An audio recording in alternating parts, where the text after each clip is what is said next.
জুডিও থেকে বেরোনোর পর ডিরেক্ট চলে গেলাম স্টাইল বাজারে। স্টাইল বাজারে গিয়ে প্রথমে দেখলাম এথনিক কালেকশন, যেটা 499 থেকে স্টার্ট হয়ে 999 অবধি কালেকশনস আছে, খুবই ইউনিক টাইপের কালেকশনস। তারপর কিছু শর্ট কুর্তিস দেখলাম, সেগুলো 299, কিছু 250 মানে 249-এর মধ্যেও আছে, সেগুলো বেশ ডেলি ওয়্যারের জন্য খুবই কমফোর্টেবল। তারপর ওপরে চলে গেলাম জেন্টস কালেকশানে ওখানে buy one get one free on trousers as well as শার্টের ওপরও ছিল। তারপর কিছু নর্মাল টি শার্টস দেখলাম, ওভারসাইজ টি শার্টস দেখলাম। তারপর চলে গেলাম শু সেকশানে, সেগুলো বেশ ভালো।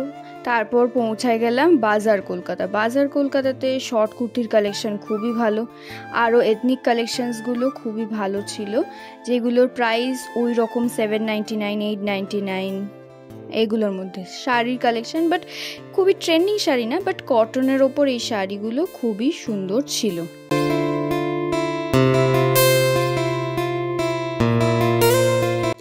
তারপর চলে গেলাম ওপরে কিড সেকশন, ওখানে কিছু বটলস দেখে নিলাম, অনেকগুলি কালেকশন ছিল বেশ ভালোই প্রাইসের মধ্যে।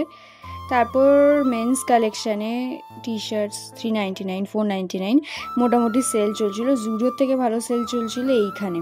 এথনিক কালেকশন ফর মেন 299 থেকে স্টার্ট হয়ে প্রায় 499, 599, 699 সবের কালেকশানই ছিল। তারপর ব্যারাকপুর স্টেশনে হনুমানজির মন্দিরে এসে প্রণাম করে ডিরেক্ট চলে গেলাম ধোসা খেতে, স্টেশনের কাছেই, সেটা খেয়ে ডিরেক্টলি বাড়ি।